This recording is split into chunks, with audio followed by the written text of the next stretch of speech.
ស្ដីជួបជាមួយខ្ញុំគឹមសុជីនចាបងប្អូនថ្ងៃនេះខ្ញុំនឹងធ្វើការណែនាំអំពីនីតិវិធីក្នុងការ login ចូលទៅ website Hi Korea ដើម្បីធ្វើការរាយការណ៍ផ្លាស់ប្ដូរព័ត៌មានដែលជាប់ចុងបូភៀនយើងស៊ីនកូហាគីនចឹងព្រោះថា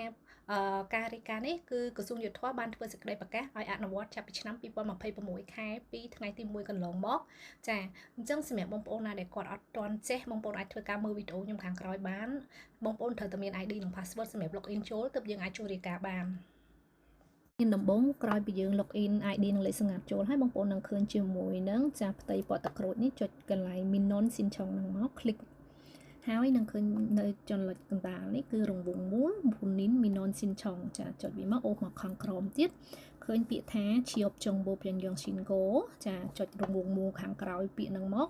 ហើយបន្ទាប់មកចុះមកក្រោមគ្រីសចុចពាក្យថាថើមបន្ទាប់មកគឺយើងឃើញអេក្រង់បែបនេះយើងគ្រីសហើយចុចពាក្យថើមបន្ទាប់ទៀតចាបន្ទាប់មកគឺយើងឃើញអេក្រង់បែបនេះបានន័យថាគាត់អត់មានការងារទេឬក៏កំពុងសម្រាកអញ្ចឹងគឺយើងអត់មានបំពេញនៅព័ត៌មានអីទេបើចាយើងគ្រាន់តែគ្រីសទៅកន្លែងពាក្យថាជាប់មីតសូទៅគឺ make option ចាយើងគ្រីសទៅកន្លែងនឹងមួយទេបើករណីមានការងារគេឲ្យបំពេញឈ្មោះក្រុមហ៊ុនទីតាំងក្រុមហ៊ុននិងចំនួន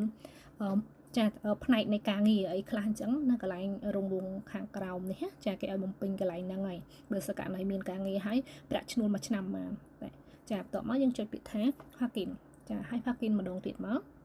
ចាហើយនឹងលោតអេក្រង់បែបនេះគឺរួចរាល់យើងចុចកន្លែងពាក្យថាជាប់ចុងបូព្រានយ៉ងស៊ីនកូជាង Hacking Inse ហើយនឹងចេញលិខិតចាក្នុងការរាយការណ៍រួចរាល់បែបនេះមក